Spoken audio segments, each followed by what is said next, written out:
Oscar BEVIS, IFL TV, proudly sponsored by Everlast here in the Hennessy Sports Bubble, live Saturday night on Channel 5. Some boxing with fans in attendance. I'm joined by Idris, the one, the only Virgo. Are we, mate? The one, the only Idris Virgo, the body breaker, back on IFL TV. How are you doing? It's been a while. It's been a while. It's been a while. As soon as I turn the camera on, the personality switch, he comes out of his shell.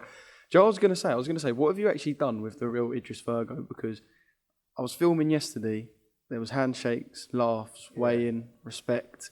It was all, I don't know, what have you done with the real Idris Virgo? I was waiting for something rogue. I was like, he's going to do some mad shit today. I don't know, to be honest with you. I've introduced a mind coach into my team, Chris, Leap 97. So obviously I've been working on my mindset. So I've got like a different angle of things. I don't know. I'm just being me, baby. Don't change me. Just enjoy me while I'm here. But yeah, I'm just being me, man. I'm just enjoying the time. Crowds are back, so that's giving me a bit of like a different kind of a bit of a different kind of like push towards fighting on Saturday. But other than that, I'm being me. Because I know you were never bothered by the stick that some people gave you at times for certain antics and whatnot. But when the video went up, a couple of people said, has Idris changed? Do you reckon he's taken the fact that some people were against the things he's done on board? But that's not the case, if you know what I mean. I don't know. Sometimes I mumble my words up. So please, everyone, slow down. Excuse me. You might have to rewind back on a YouTube video 10 to 15 seconds to hear what I just said. But other than that, I don't know actually. I would say it's a new me. As I said, working on my mindset. I just see things totally different now. So yeah, people's comments, people opinions still don't bother me. I'm still the body breaker, and these fools will still get it. You know what I mean? But other than that, I'm just enjoying the journey. I'm enjoying training. So yeah, I'm a happy fighter. And like I said, I can tell you're a happy fighter because of the on-stage stuff with Poochie. He's mad, isn't he? Do you know what he reminds me of? Did you watch The Office? Have you ever seen The Office? I've seen one episode. He reminds me of David Brent a little bit. Who's David Brent? The main man, Ricky Gervais' character, just his mannerisms, like he's very David Brent, but obviously if you ain't seen it, you ain't seen it. But he is a character, isn't he? Like the guy said, colourful character. The US office or the UK? Oh no, the UK office. Oh sorry, I was in the US office. But yeah, I don't know. Poochie, yeah, you know what? He's a character. I'm boxing these characters like Poochie. Without Poochie being a character, boxing would probably be quite boring, and it probably snooze you to sleep. Like most of these fighters' interviews, sometimes they put me to sleep, but that's on another subject. But yeah, man, it's entertainment. I like it. Decent. Good laugh. And for this fight, training team, Scott Welsh as well. Obviously training alongside Tommy. Yeah. And that. When you're both aiming for the same date, I suppose you're just like bouncing off each other, like motivation, like rolling towards a date, just like get me there, get me in that. Yeah, it's good to have a good stable mate, Tommy. Obviously his dad's been there with the t-shirt, so having his son around me and training with his son, see what his son does. Like, Tommy's a dangerous heavyweight. I'm telling you that now. I'm not just saying for the camera. I'm not just saying because obviously he's my stable mate. He's dangerous. But other than that, made a big sacrifice, as everyone knows. We've gone off target right about in our topic right about now. But yeah, I made a big sacrifice from Birmingham down to Brighton. Missing all my friends and family, even my old coach. We had a tight bond, but he understood my decisions in life, and he understood what I had to do. So you got to make sacrifices in life, and you got to go for what you want.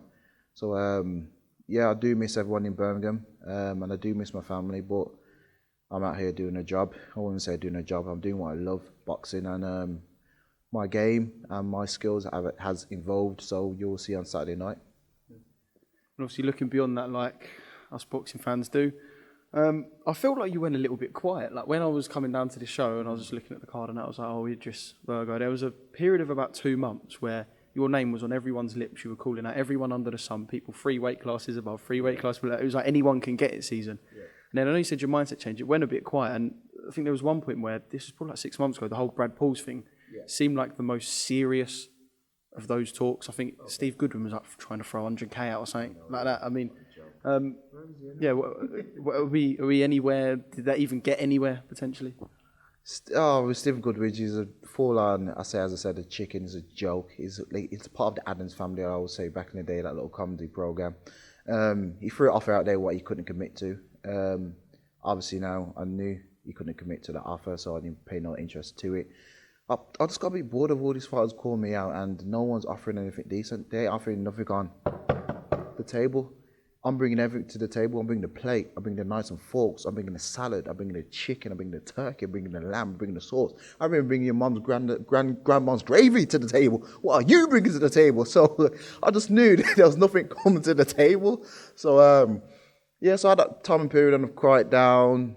Obviously, had the mind coach speaking to him, involved my brain, involved my mindset, and the Brad Poole, not Brad Poole. Do you say Jake Paul then? Do you say Brad Poole? Brad Poole, yeah. We'll talk about Jake Paul. Yeah, but Brad Poole, I don't think he's a decent fighter. He thinks he's good. I don't think he's good. He used my name because he's a nobody. Check his followers, aka cough cough. He's a nobody, so yeah, he's just a nobody. So I don't want to. That's the end of Brad Poole or whatever his name is, Chicken. So we'll write that one off then. Yeah. But I saw you calling out KSI on Instagram. Yes. Is that something that you're still gunning for? I do. I want to fight KSI. I don't know why it is, but I want to fight KSI. Like, if he can rap when he can't rap, he can't not rap. You want to fight him, and the first thing you've done is not dig his boxing skills out. You've dug out his music skills. Because his music skills are just like his boxing skills. He's totally pathetic. Like, literally, I'm there, like, I'm sitting on the seaside. I'm there with my nice chair. I've got my freaking fish rope out. I threw the rope out. I'm waiting for the bait. No one's biting because they know what's going to happen. You know a fish, it doesn't bite the bait because he knows what's going to happen. And that's what's going on with all these boxers, all these YouTube boxers, even Tommy Fury. They know what's going to happen. Tommy Fury knows what's going to happen because his dad, John Fury, was there when I sparred Billy Saunders. So they know what I can do. So let's just leave it there before I get too into it. But other than that, KSI, if you see this video, it's on IFL TV. Everyone knows IFL TV. Come on, it's one of the biggest channels on YouTube. So I know you'll see this video. I'm calling you out, bro. Channel 5, I've got the platform. You know what I mean? You're on about followers. You get more followers from terrestrial TV, if I can say the word properly. So you're in a win-win situation. What have you got to lose? Other than your boxing career and any further rap battles with me. But other than that, let's get it on like Donkey Kong, Kong. You like that? Well, yeah, well, so you mentioned Tommy Fury. Obviously, I'm going to have to mention the Tommy Fury, Jake Paul thing. Jake Paul's just done a deal with Showtime. Like, he's taken the YouTube boxing to an obscene level in the States worldwide. And like you said, fair play, he's taking it. Yeah, off the charts, some of the numbers that we see for his last show. Him and Tommy having a little back and forth. I know he's gone a bit personal with some stuff yesterday about Molly, etc. I'm going to give you an exclusive right there. So I'm sitting there speaking to Mick Hennessy's son. He's on about Jake Paul has put a picture or a story on his about Molly Mason come to the USA. You want to show me around? I said, oh, Sound, you know what? I don't think that's true. I think that's a bit Photoshop. Let me check her profile. Why has she blocked me? I'm not Jake Paul. Why has she blocked me? What the heck's going on? I'm like, huh? But anyway, I don't know what's going on there. Yo, I don't know what's going on there, bro. But other than that, yeah, very interesting. But yeah, I don't think them two will fight. I think they're trying to build a fight. But if they want a real fight, they know who I am. Or I can't even DM his girl now. So might just DM his girl's sister. My name is sister. See how far I go with that. I'm dreading the backlash from this. I'm absolutely dreading it. Especially me being the one holding the mic, for fuck's sake. So the thing is, how serious do you think this is? Because look, people like KSI and that, like I said, they've got that outside of boxing profile, but they've got it down to a T. Like the YouTube subscribers, the millions, on not just hundreds of thousands, millions. Like it's obscene. How realistic do you actually think when you make calls like that one day, be it 3-4 years time, when boxers and YouTubers might actually start fighting each other rather than YouTuber versus YouTuber, media personality versus media personality? Do you actually think they're realistic? I believe it is realistic because they're both in the same field. They're both in entertainment, obviously sport. So people need to stop trying to turn a blind eye to it. Let's be serious now and say, do you know what? If a YouTuber's got the guts to train and put himself through training camp, and I've been through training camp, it's not easy to take over. Putting yourself through all that pain, cutting weight, doing this, doing everything correctly to a T. why not give them the credit and give them the credit to fight? You know what I mean? So, yeah, I might joke about with Jake Paul and then KSI and all sorts, but I still take them as a serious fighter. So when the fight does happen, in my mind, I know it's a fight. It's a serious thing. So let's forget about this. They're entertainers and they're not taking it serious, and just be like, we're both fighting men. They've got a license. We've got a license. There's a ring. Let's have it off and let the best man win. So yeah, I think it needs to happen sooner than later. And bringing fans from the YouTube and even TikTok fans you got there, the Triller fans, been that whole kind of worldwide kind of, say, awakening to the game of boxing is a beautiful thing. So people, let's get behind these YouTubers, like myself as well, and let's get some fights going on. Come on. Who said I can't sell a fight?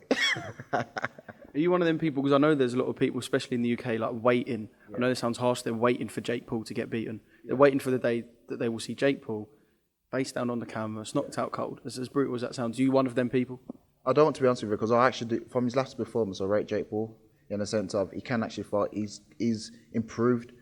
When you consider a fight improve, there's more improvement. He is improved, so people need to understand and see the improvement what he has done. So now I'll probably say I'm half a kind of fan. I'm on the fence like a bird, or I'm like Humpty Dumpty. Make sure that I have a great fall, but yeah, Jake Paul's quite decent. That's why I would like to fight Jake Paul, or I would like to fight KSI. I would like to fight Tommy Fury because he's a love runner. Even Jack Flinchon, I think me and him need to get it on. We have spoke before about it. If he's not hiding, don't know when he's fighting next. I'm not going to badmouth him because he's a decent fella. But yeah, hopefully he doesn't block me now on freaking Instagram for saying that. But yeah, me old pal Jack, I'm going to ask him about that one, and we'll see where that goes.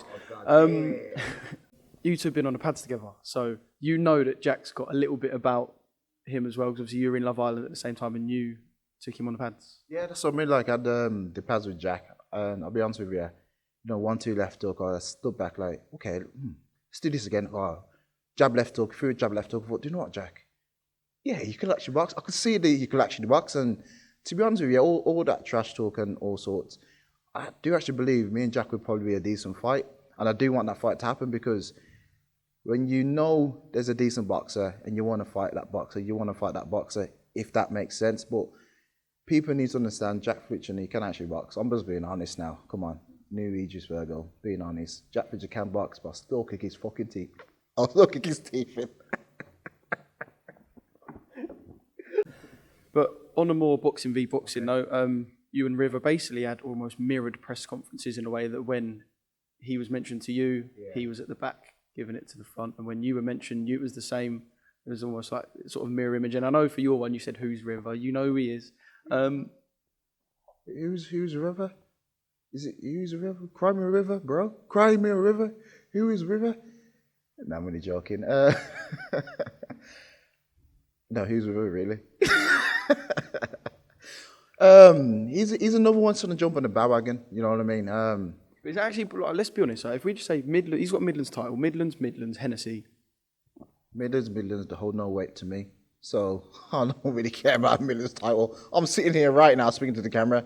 I don't care about Midlands title. It doesn't tickle my fancy. So if he comes to the table, as I said, he needs to come to the table with something. Come to the table with a golden fork at least, and then we might talk. Or come to the table with some salt for the salad. You know what I mean? Then we might talk. But other than that, he doesn't hold no weight.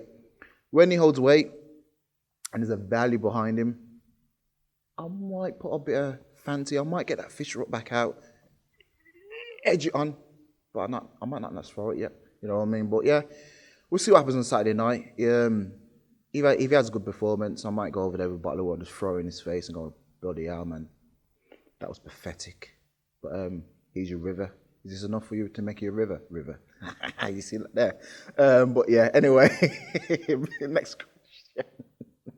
I mean, that was going to be it. Camera on at all times for the show tomorrow, I guess. And yeah, never a dull moment. Never a dull moment, is there? Never a dull moment. You know what I mean? It's never a dull moment. As I said before, sometimes people might be watching this video, can't understand what I'm saying. But as I said before, rewind it 10 to 15 seconds and listen to what I'm saying, because I speak sense.